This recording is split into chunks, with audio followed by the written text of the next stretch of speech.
up a brief mention of circles. So many circles. This is exciting mostly because I'm like 1.5 circles from being done. All the circles. And then I get to do the border. And then I get to do fun stuff. This has been...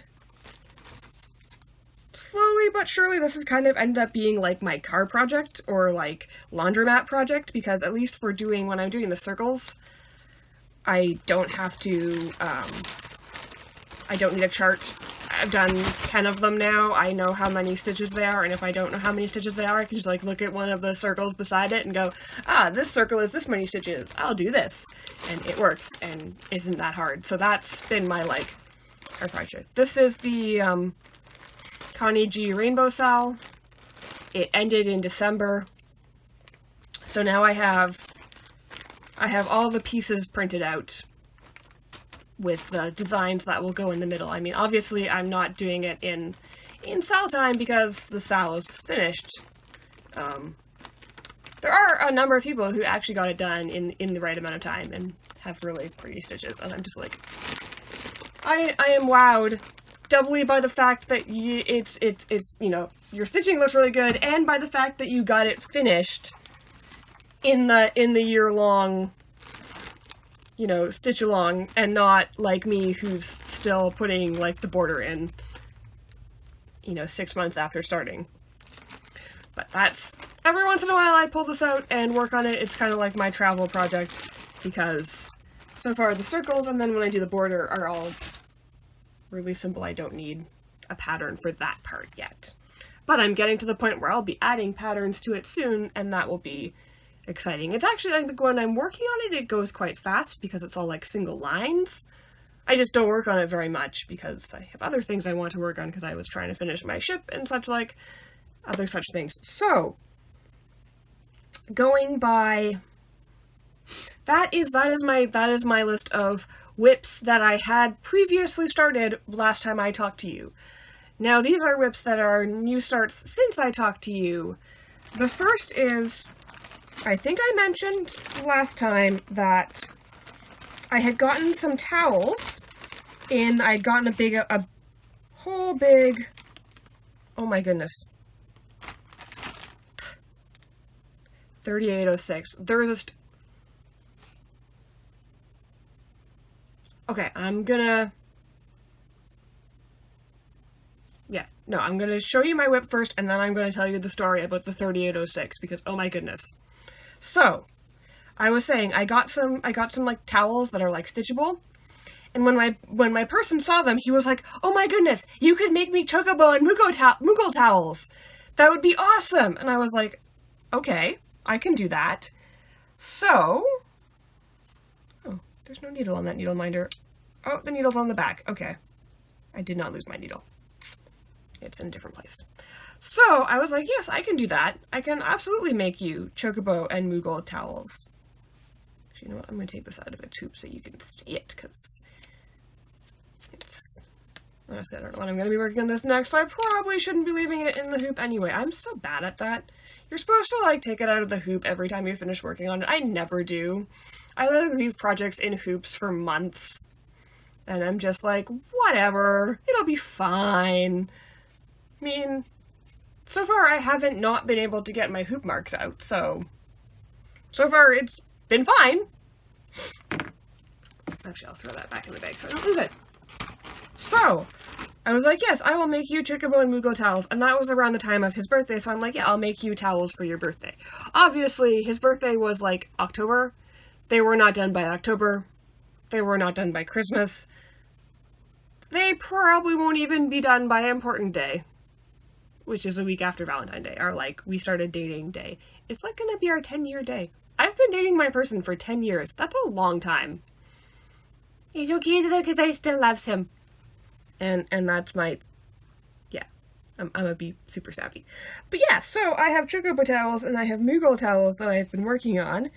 So I finished the first chocobo and the first Moogle, and then I started the second Moogle and haven't touched them since. So this is my chocobo. He will have chocobo, 2 more chocobos, 2 more chocobos, so there'll be 5 chocobos in total on the chocobo towel. And then I have Moogles. Plus, so this is the Moogle I finished.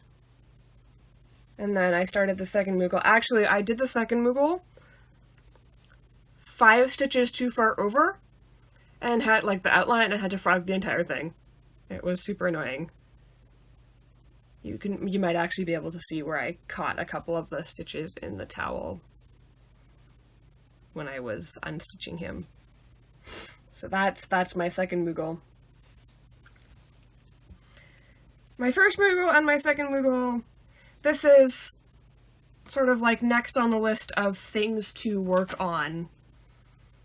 Basically, once I'm done my ship, this will kind of become my main focus so that I can get Chris's towels done. They're all whole stitches, so in that way they're relatively simple, but when I made myself the pattern, I decided, I'm just doing Moogles and I'm just doing chocobos. Let's up the colors and make them the most awesome Moogles and chocobos ever. So like, I think the chocobo has like 15 colors and the Moogle has like 25 or something. They have, there's a lot of color changes in that Moogle, okay? So, they look really cool though. I'm really happy with how they look. And Chris is really happy with how they look. Like, I showed him, the first Moogle and the first chocobo when I finished them and he's like, oh my goodness, those are so cool. So, they're for him, so I'm glad he likes them. So, oops. Let's find the right bag for this. Those are Moogle and chocobo towels. And all the colors for the Moogles and chocobos. And my bobbin of 3806. Okay, so there's a story here, which I'm going to tell you. So, back in the summer, when I was doing my big video game project, which is like third on the list of important projects to work on. Depending on how long the ship takes, it might become second on the list of important projects because I want to sort of see if I can get that done for this year's Desert Bus, because I didn't get it done for last year's. But so one of the colors on that project was this 3806. And when I went and bought all the colors for it in the summer, in like July, I think, I went to Michael's to get all the colors. And when I was getting all the colors, I happened to miss this one color. I think because I had like 3805 and 3806, and that was the only time I had 2 colors really close to each other in my list of colors.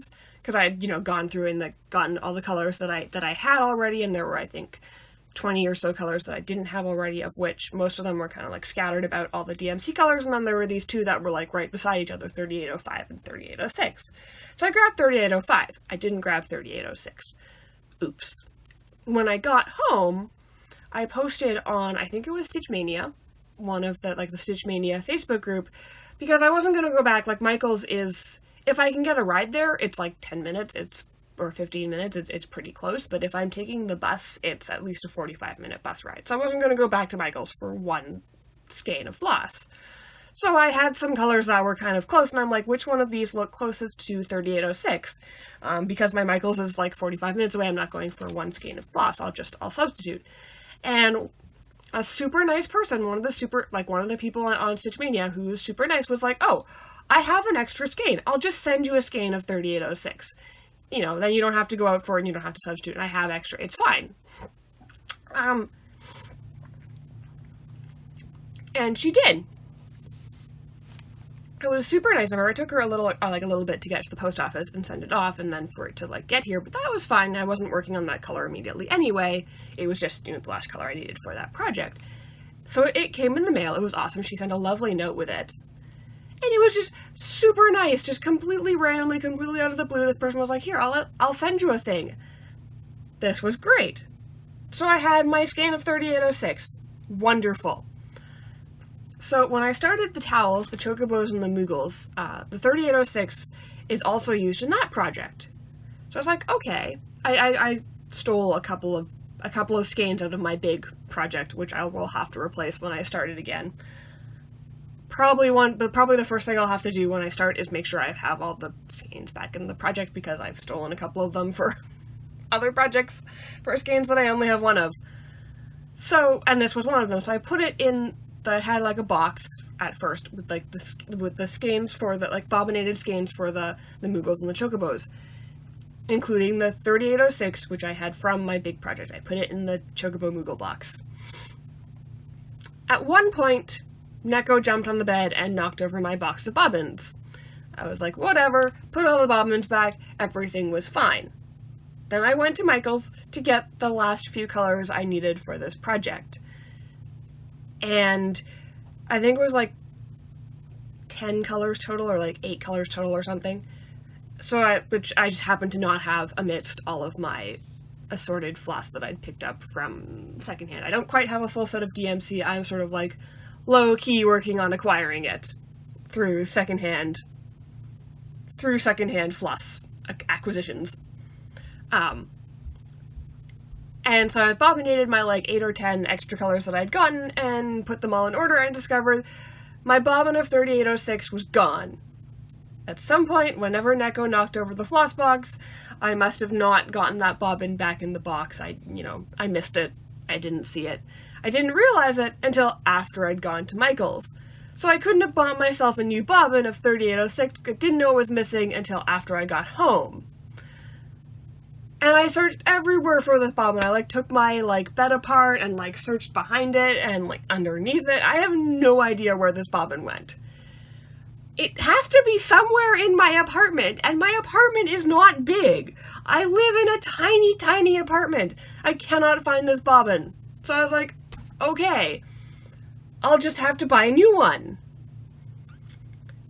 So I think it was near Christmas time again. I got a chance to go to Michael's again to, I think actually I got my boyfriend to I got my Christopher to drive me to Michael's this time, because I'm like, this bobbin is for you, and we're very close, and I need it, and we can go. And so I went and looked at the the little box of 3806. There were 3 skeins in that box. All of them were a different color, and none of them were 3806. So I was like, what? And I think I even went, I might have actually gone a second time and there wasn't anything there. And I'm just like, I need one skein. Why can I not find one skein? So luckily, a couple of days later, we went to the mall that has Desserts in it, which is a different craft store. I think they're actually based in Quebec. I think they're French Canadian, so it's not a big North America chain like Michael's is. I think it's only kind of fairly, they're a chain, but I think they're fairly local. I mean, maybe Canada. I know there's one here. I know they're in Quebec. I don't know if they're anywhere else. But yeah, so Desserts has the saddest cross-stitch section, but they do have the entire range of DMC. And they had the 3806. So I bought myself 2 skeins of this 3806. One for my big project with my video game characters, and one to put with the Chocobos and Moogles, so that I shouldn't lose 2 of them. But I cannot believe, this color just hates me, because, I missed picking it up the first time. Then I got sent one in the mail by an awesome person. And then I lost that one. And then I missed picking it up a second time. And then it wasn't there. But not only wasn't there, there were 3 different colors that were not it. And then finally, so when we finally got it, I'm like, I'm gonna buy 2. And have 2 skeins. So I don't lose 2 skeins. And somewhere in my house is the original skein of 3806, and I have no idea where. This color, man, okay? This color is ridiculous. But that's the story of my 3806, which I finally now have 2 skeins of, which hopefully that means I won't lose them. again. And that is my Chocobo towels. Okay. One more new start. I gave myself a new start for Christmas. I bought the pattern on Black Friday. When I get to my stitch positions, I'll show you all the patterns I bought for Black Friday, because I bought like 6 or 7 of them. Whoops. There go my scissors.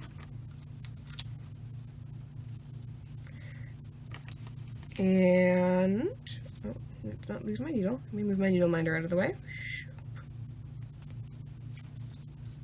This is the pattern. Actually, I'm going to unclip this so you can see the fabric, because, so the pattern is the doors of Durin, the Moria Gate, from the Lord of the Rings. You see them, you know, the Fellowship of the Ring. Yeah, like they're gonna go into Moria, and they like get to this gate. Like at first it's like a blank face, and then like in the moonlight it shows up, and they're like trying to figure out how to open it, and then the like thing in the lake tries to eat them. That gate. It's pretty recognizable if you've seen the movies. I got the idea to do this pattern, gosh, back, I don't know, last year sometime, like March, February, April, something like that, and sort of looked at doing a version of the pattern, you know, myself, and I was kind of like,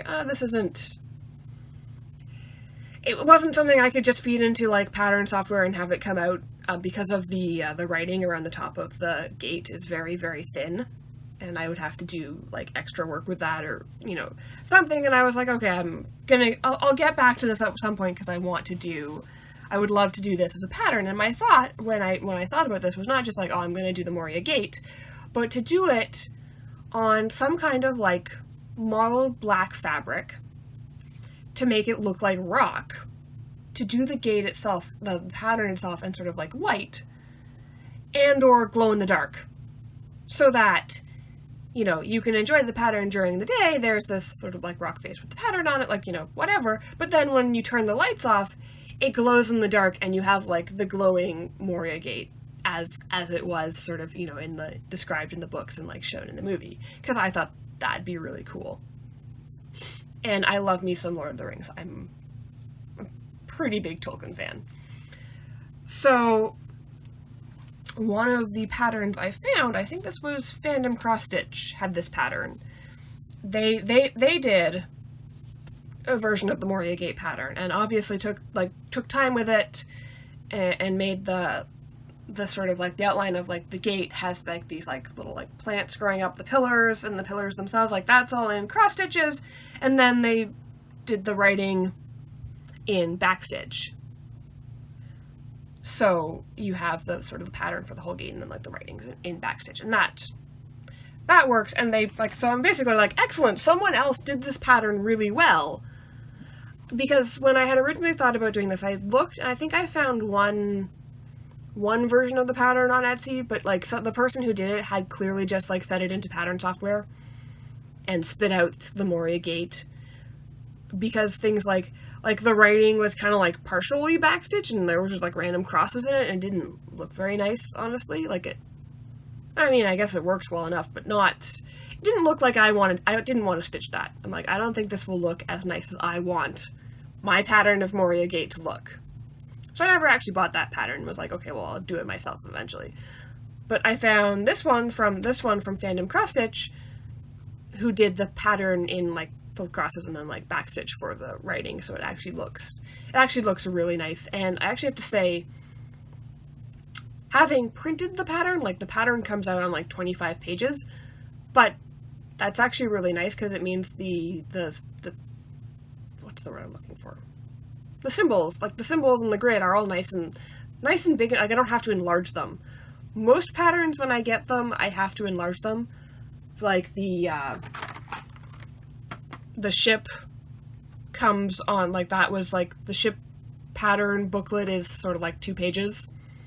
1 page of the stitching and then 1 page for the backstitch. Yeah, that's how much backstitch there is. And each of those pages I split into 4 and blew up to like a quarter of the page was a page. And that's big enough so I can see it.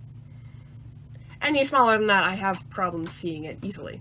So that's why the pattern for this, my version of the pattern, is in a book. Because I basically blew up the entire, the entire thing to 1/4 or 4 times as large. That's kind of what I have to do for most patterns. But the pattern for the Moria Gate was very nicely blown up. Very easy to read. Like black and white. I went and I printed it. It worked out, fine. Really nicely done pattern. The only sort of gripe I have, if you will, is the calculation of how much thread you need is really weird. It does, like, here's the pattern, then it has a page which is like, here's the colors and here's how much thread is used of each color. And it has this sort of weird calculation of you use this many, like, meters, but it's kind of like if you took 1 strand of DMC and laid it out, this is how long it would be, even though you're using 2 strands at a time. This is like, no, you can't, basically, every length of 2 strands, you count it twice, because you're counting how much of 1 strand you use. So it's a really sort of weird, like, calculation, because it's not like, it's not a calculation of this is how much of 6-strand DMC you need, this is how much of 1-strand DMC you need. So it's kind of weird that way. It's also a really generous. Once I figured that out and then calculated how much it's telling me I actually need, like how many skeins it's telling me I actually need, it's a very generous, like, calculation for how many skeins it'll take. I think it told me this pattern would take like 10 skeins or something, and I don't think it's going to take that many. The only problem for that is when I was trying to figure out what glow-in-the-dark stuff I needed, because like I said, I wanted to do this in white and glow-in-the-dark. So I ordered from Amazon. I got myself a nice spool of glow-in-the-dark Kreinik glow-in-the-dark blending filament. Definitely glows in the dark. That part is good, but it turns out that when I was doing this, I looked at like the thread sort of count, actually misread the number and only bought myself 1 spool. Then I went back and realized that the number that was actually there was actually like 10 times bigger than I thought. And then I did like math and then figured out what the number was actually saying, because I was like, that's a really huge number. That seems excessively huge. So it turns out I probably need more like 2 or 3, maybe 4 spools of Kreinik. So I need to order myself more spools, but I need to do that next time I make an order from Amazon, because actually this is one of those things where Amazon now has this thing where you can like add on things to your order. So they're like things that are really small, so you can't just order them because it's a really small, really cheap item. But if you add it to your order, you're already ordering something, and then you add one of these items, you can add it basically for a couple dollars. So like this spool of Kreinik costs like $2.50 or something, which is a really good price, because I think when I looked at, I was looking for, I think, metallic blending filament or like metallic thread, like the Kreinik metallic thread, and like Petite Treasure braid for a couple of my things, and they were both like $4, which for metallic thread makes the Petite Treasure braid a better deal, because there's twice as much on a card of Petite Treasure braid than there is on a spool of Kreinik. But for the blending filament, so that's like, I was like, oh, that's $2. That's a really good, $2.50, whatever it was. That's a really good price. So I ordered my 1 spool of Kreinik so I could start this project. I will need to order more before I finish it, because 1 is not going to be enough. So that said, I got Kreinik for this project. The other thing I wanted to do for this project was make mottled black fabric. I didn't want to just do, like the original pattern is like on black on white. I didn't want to do that. And I didn't want to do just plain black because I'm like, I want it to look like rock. I want to get a mottled look. So I started with a piece of black fabric. I have a couple pieces of black fabric and I'm like, maybe I can like bleach it to get a mottled kind of look from that. And I did a couple sort of experiments, only I don't have much in the way of bleach around here. So I was trying to like do it with hydrogen peroxide or like hydrogen peroxide and baking soda. Because hydrogen peroxide is also a bleaching agent, but it's also super cheap. You can get like the bottles of like hydrogen peroxide for like cleaning wounds. They're like $3 only for a big bottle. So I'm like, okay, I'll, boil my fabric in hydrogen peroxide and see what happens. And I couldn't get anything to happen. Whatever black Ida I have has like super black dye in it because I couldn't get it to like mottle at all. It was just as black after I'd done, attempting to like pour hydrogen peroxide on it. And then I was like, well, maybe I do like a chemical reaction like hydrogen peroxide baking soda. And like it fizzed and fizzled and did science, but didn't really make what I was looking for black fabric. So then when I was at the craft store, I was actually at the Desserts again because I was actually looking for scissors and they kept not having the scissors and it was very sad. There's one thing I bought myself and then didn't buy myself is like stork scissors, which look really cool because they're like stork and they're scissors and like the scissor choppy bit is like the stork's beak and they're really cool. So I bought myself a pair and then I was like found out which friend I had for my gift exchange and was like, oh, I'm gonna buy her a pair because I am the reason she cross stitches. Hi, Sarah! If you watch this, sorry, not sorry. So I was like, I'll buy a pair for her Christmas present. It'll be great. And then they kept not having them. So in the end, I gave her the pair that I bought, and I will eventually go back to the mall and back to the craft store to buy myself a pair because they're really awesome scissors. Because they're just a big stork. It's great. They're just pretty. I love pretty things. So Sarah got my stork scissors. Now they're her stork scissors. But that's okay. I will buy myself more stork scissors because the Desserts is actually not quite as hard to get to as the Michaels. I don't usually go there, though, just because their floss is actually like 20 cents more expensive. So, but they have stork scissors. They have like nothing else. They have the whole range of DMC floss. They have the stork scissors. I think they have like a couple, like one or two pairs of other scissors, like Fiskars or like Gingers or like one of those like nicer brands. And then there were like a couple sad kits.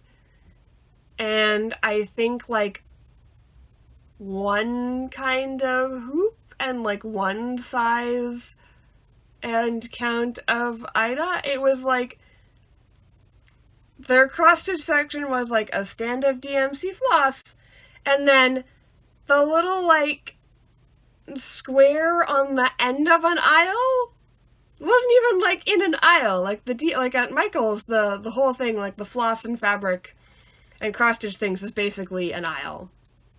Actually, I think not quite an aisle because I think there's also like a small section of like felting, needle felting kits and things. So it's not quite a full aisle, but it's most of an aisle of like the DMC, and then there's like some of the like specialty DMC or like their loops and thread stuff, and like a selection of like DMC needles. I don't think they have any other needles. That's okay though. I got my Bohans online and they're much nicer. Much nicer. But but one of the things I did find while I was in the Desserts looking for the scissors, which they kept not having, was this can of like spray-on black fabric dye. So I dyed myself a piece of, actually I think this is like really light blue fabric. And I used up my entire can of black spray dye and sat out in the cold in like minus 17 or something. It was really cold by the time I came in. With like a tablecloth to use as like drop sheet, and my piece of fabric, which I kind of like bunched up and then sprayed, and then like bunched up a different way and then sprayed, and then so this is my piece of fabric, which is going to be my Doors of Durin Moria Gate pattern. What's actually interesting about the fact that it was like spray paint dye is one side, two sides. The two sides look different, which I think is kind of neat. I might have kept spraying and made it even blacker, but I ran out of fabric dye, and probably if I had waited enough between coats, like you're supposed to wait like 5 minutes between coats and like do like a bunch of really light coats and then wait 5 minutes and then do another light coat, I'm sure the dye would have gone farther. I was dyeing outside in like minus 17 weather. I wasn't waiting 5 minutes between coats because it was too freaking cold. And I wasn't doing like a million light coats because it was too freaking cold. So I did a bunch of heavier coats, which meant that I think my dye went a little less farther than it could have. But in the end, what I got is mottled black and really light blue, I guess, fabric. I didn't have a white piece big enough. This was the only piece I had that was big enough in sort of like a really light color. Like I have a couple gray pieces, but they weren't big enough either. And then I had a piece of black that was big enough, but my attempts to dye the black went nowhere, so now I just have an oddly cut piece of black fabric, which I will eventually do something else on. But that's what I got done. This is what I did over Christmas, on the Christmas holidays. I decided that for Christmas, because I had been working since September, and actually even before that, because the summer was all the big video game project, but I'd been working a lot on projects that were for other people or like other things, and I hadn't, other than doing like a couple of like the circles for the Connie Jusal, I hadn't done really anything for me very recently. So that was at Christmas. I gave myself a new start as a Christmas present and this is about a page of the 25-page pattern in sort of like the 2 weeks of Christmas. It's one of those ones that goes relatively fast because most of them are like lines like this, so they're fairly quick to do. But I'm doing the entire thing with blending filament. I'm an idiot. More like, I'm okay with torturing myself to make something cool.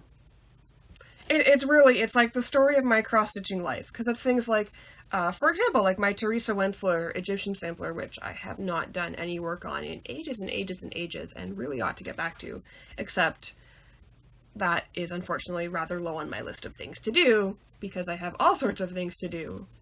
I have like 8 or 9 whips now. It's a little insane. So, my Teresa Wenzler, I'm doing, like, the skin 1/1 on 28 count, which is ridiculous because it's freaking tiny and really hard to see. And not just, like, there's part of that pattern in which Teresa Wenzler herself went, yes, here is, like, these faces, do the skin on these faces 1/1, I've charted them that way.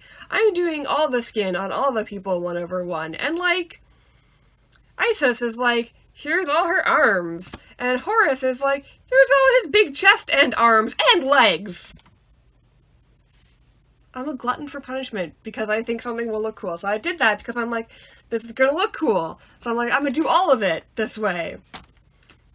And it's gonna take me a long time because 1/1 skin is slightly ridiculous. This is the same kind of thing. I'm like, this is gonna look amazing. So I'm gonna do the entire thing in blending filament. I mean, I guess if I'd chosen like the glow-in-the-dark DMC has a glow-in-the-dark thread. Like, not a blending filament, it's just like a thread. It's kind of like their metallics, except it's glow-in-the-dark. I think it's about as fun to work with as the metallics, but it might have been easier to do than blending filament. I don't know. When I was pricing things out, like I said, I found the blending filament for like $250, and I can't find anything else for as good a price. So I'm like, okay, I'm gonna do it all in blending filament. Yeah, I'm gonna do it all in blending filament. That's a great idea. Great idea.